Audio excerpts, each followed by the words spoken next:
Welcome to Q&ASMR. Hello, I'm glad you can make it. These questions are brought to me by listeners like you. Please sit back, relax, and enjoy. Our first question comes from Asna. What are the names of the different styles of men's facial hair? An excellent question. One that I'm not even sure I could answer myself.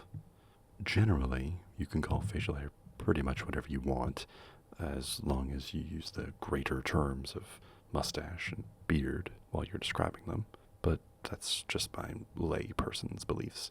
Let's see what the internet at large has to say about these styles of beards, mustaches, and everything in between. I think it makes the most sense to start with the fullest option and work down, don't you? When I first went looking into this, I assumed that full beard would be the name of a style, but it turns out that it's an entire category of styles. The fullest beard is named for a 19th century outlaw and is called a Ned Kelly beard.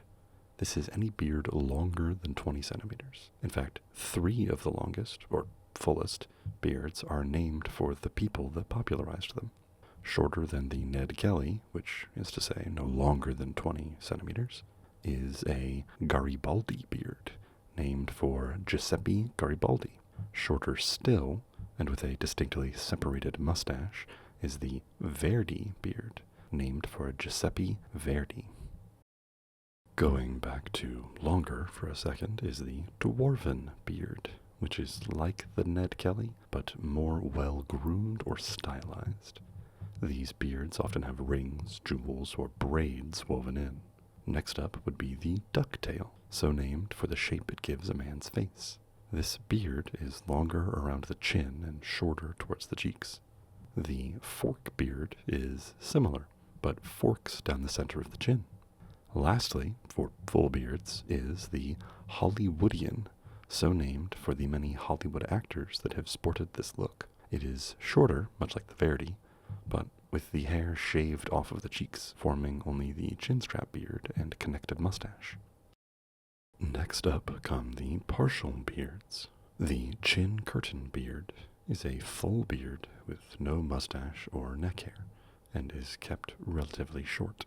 The Shenandoah has the very same restrictions, but is grown out much longer. This style is also sometimes referred to as an Amish beard, as it is popular in the Amish community. The chinstrap beard also has a similar profile, but instead of going around the chin, it goes under, like the chinstrap of a helmet, leaving the front of the chin uncovered. Sideburns, originally named Burnsides after Ambrose Burnside, is a style that grows hair from the sideburns down to around mustache level, and then connects them via a mustache. Side whiskers are a variation on this, where the length is grown out significantly. The hulihi is a Hawaiian variation on this style, which keeps the long cheek hair, but trims the mustache and sideburns to a more neat length. Mutton chops are also related to this category, being extended sideburns grown out to resemble the shape of the cut of meat with the same name. Importantly, mutton chops do not have a mustache. That's friendly mutton chops, which are the same style as mutton chops, but with a connecting mustache, making your two chops friends. Alright, now on to some less related beards. The three-pronged beard is a beard that is braided into 3 distinct points. The panini, or tiger stripe beard, is a full beard with stripes, or grill lines, shaved into it, giving the appearance of a freshly pressed panini sandwich, or a tiger. The neck beard is a beard that only exists on the neck, leaving the rest of your face clean shaven. The monkey tail beard is a one-sided sideburn that follows your jawline until it connects up to your mustache on the other side of your face, giving the appearance of a curled monkey tail. A circle beard is what I would have called a goatee before finding this research. A connected mustache and beard encircling the mouth, with no hair up the rest of the face. Finally, and this feels like a bit of a cheat, but we have 5 o'clock shadow, also now called designer stubble. This is short, unshaven hair across the whole face. Well, speak of the devil, here is the goatee category. A goatee, as described, is any beard with hair on the chin but not the cheeks. The inclusion of a mustache can change this to a balbo, which is a slightly wider beard, or to an anchor beard, which is more well trimmed to resemble the shape of an anchor. This is the Robert Downey Jr. Iron Man beard. In either event, a small mustache is also included. A goat patch is a longer goatee, which is meant to resemble the tufts of hair on the chins of goats. The Van Dyke, named for painter Anthony Van Dyke, not, like I thought for many years, actor Dick Van Dyke, is a longer goatee with a longer mustache, both styled independently of one another. The soul patch is a small beard grown just below the bottom lip and no longer than the chin. Adding a full mustache to the soul patch makes the Zappa, named for Frank Zappa. Finally, mustaches. These have little to no chin hair and are typically just upper lip hairstyles. The horseshoe mustache extends down the side of the mouth to the chin to give the full U shape around the mouth. This is the only mustache that grows hair this far down. The walrus mustache is kept to just the upper lip, but grown out in length to resemble the whiskers of a walrus. From here, we have a few that are quite similar. The Zapata, Hungarian, and Imperial mustaches are all thick mustaches that are styled in different ways to make them distinct. The Zapata is pointed down and away towards the jawline. The Hungarian points a little further down and appears to be more unkempt. The Imperial is curled upwards. These could all be variations of the handlebar mustache, which is often thinner than the three previous, but is styled upwards like the Imperial. The English mustache is a wide mustache that extends straight to the sides of the lips. The chevron mustache is honestly what I would call the most basic mustache.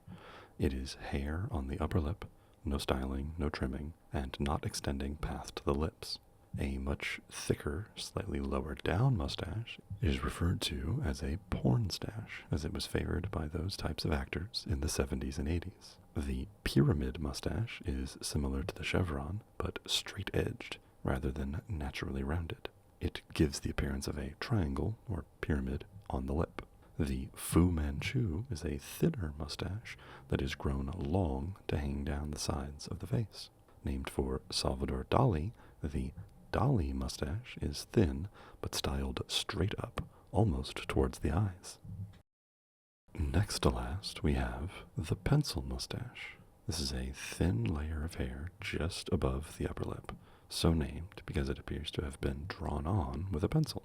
Finally, we get to the problematic one, called the toothbrush mustache. This is a full mustache that only appears directly beneath the nose. It was popularized by Charlie Chaplin and absolutely no one else. Thank you so much for that question. This question comes from Dala. Which cereals have mascots? Oh, that's a fun question. There's a few that spring to mind right away. Tony the Tiger, Lucky the Leprechaun, all the kids' cereals, really. I'll bet pretty much all of them end up on the list, to be honest. But let's break it down company by company. General Mills has the Halloween cereals, whose names are also their mascots. Count Chocula, Frankenberry, Boo Berry, Fruit Brute, Yummy Mummy, and Carmella Creeper. Honey Nut Cheerios has Buzz the Bee. Lucky Charms has Lucky the Leprechaun. Trix has the Trix Rabbit, and Cocoa Puffs has Sunny the Cuckoo Bird. Cookie Crisp has had several mascots, Cookie Crook and Officer Crumb, Cookie Jarvis, Chip the Dog, and Chip the Wolf. Cinnamon Toast Crunch has the Crazy Squares, anthropomorphized versions of the cereal. Finally, General Mills has used some pop culture icons as mascots for Cheerios and some of their other cereals, including Rocky and Bullwinkle, Strawberry Shortcake, and Pac-Man. In fact, they even went so far as to sponsor a Saturday morning cartoon, Hoppity Hooper, to then use those characters as mascots.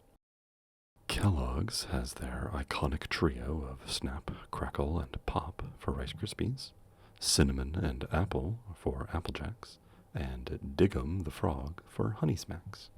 Cornflakes has Cornelius Rooster, Raisin Bran has Sunny the Sun, Frosted Flakes has Tony the Tiger, and Fruit Loops has Toucan Sam. There are many Disney and Hanna-Barbera characters, but I can't seem to find any specifics on which cereals they were mascots for. In any event, Kellogg's has used Donald Duck, Mickey Mouse, Quick Draw McGraw, Tinkerbell, Woody Woodpecker, and Yogi Bear, all as mascots over the years. There was even a Pokemon cereal for a time, though I do not think it is still in production. Quaker Oats also has a few mascots, most notably Cap'n Crunch, who shares his name with his cereal. Much less well known would be Quisp, also named for the cereal he is the mascot for. Finally, in the UK, Honey Monster Puffs has a mascot known as a Honey Monster. Very literal, these Quakers. Post's most notable mascots are probably Fred Flintstone and Barney Rubble, or TV characters, who are the mascots for Fruity Pebbles and Cocoa Pebbles. Their next most notable is either the Craver or the Honeycomb Kid, both mascots for Honeycomb cereal. Finally, they have Sugar Bear, who is the mascot for either Golden Crisp or Super Sugar Crisp, depending on what part of the world you're in. Finally, Nestle appears to have 3 mascots, many of which are only featured in European markets. First is Pico the dog, the mascot for Choc-A-Peak, then Lion, the mascot for Lion cereal, and finally Quickie, the Nesquik bunny, who is the mascot for the drink, but also for Nesquik cereal. So, it seems that most children's cereals have mascots, but also that companies will buy or rent another company's characters to help sell their less child-targeted brands from time to time. Thanks for that great question.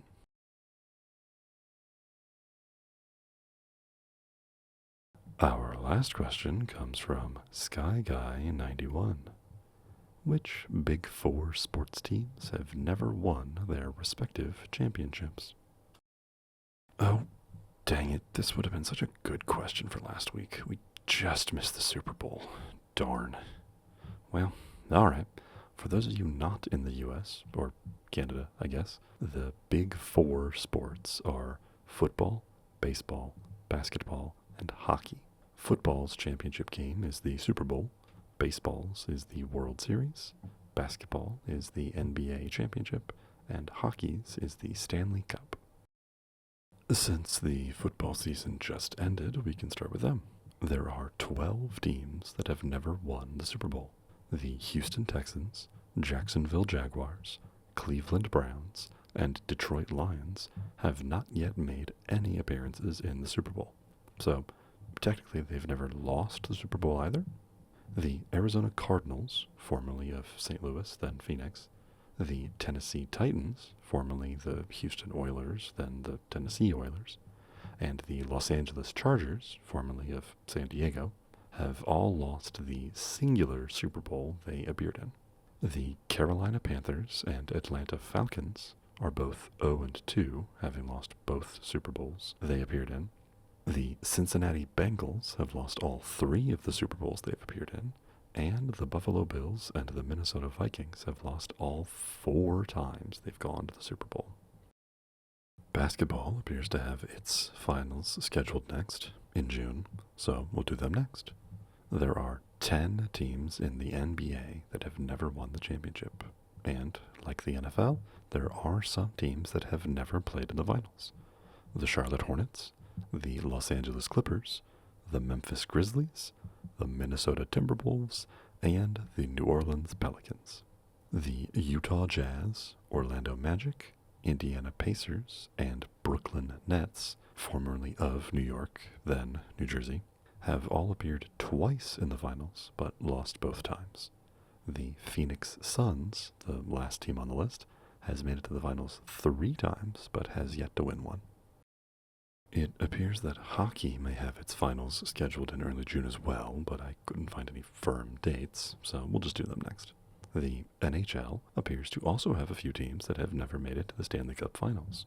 The Columbus Blue Jackets, the Minnesota Wild, the Seattle Kraken, the Winnipeg Jets, and the Utah Mammoth.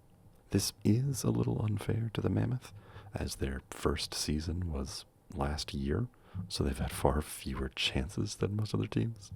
Similarly, the Kraken has only been around for about 4 years, so this season will only be their 5th chance at the finals.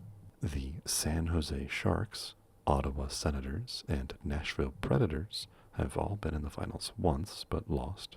The Buffalo Sabres made it twice, and the Vancouver Canucks have been in 3 times, but neither team has won.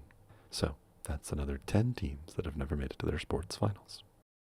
The World Series is in October, so baseball is the last sport we'll cover. They are also the shortest list of non-winners, with only 5 teams.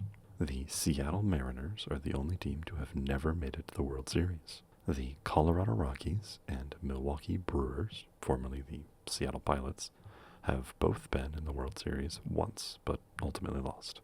The San Diego Padres and Tampa Bay Rays, formerly the Devil Rays, have both appeared in 2 World Series, but never secured the win. Wow, so 37 of the 124 Big Four sports teams have never won the championships. That's about 30% of all teams, which is higher than I expected. Thank goodness for baseball keeping the number down. Thanks for that great question. Good luck to all those teams in their upcoming seasons. You can do it. Thank you again to Asna, Dala, and SkyGuy91. If you would like to have your question answered in a video, leave it in a comment below this one. If you would prefer to ask your question a little more privately, you can email me your question at questionsandasmr@gmail.com. Don't forget to like and subscribe for more questions like these every week. Thanks again for listening. Goodbye for now.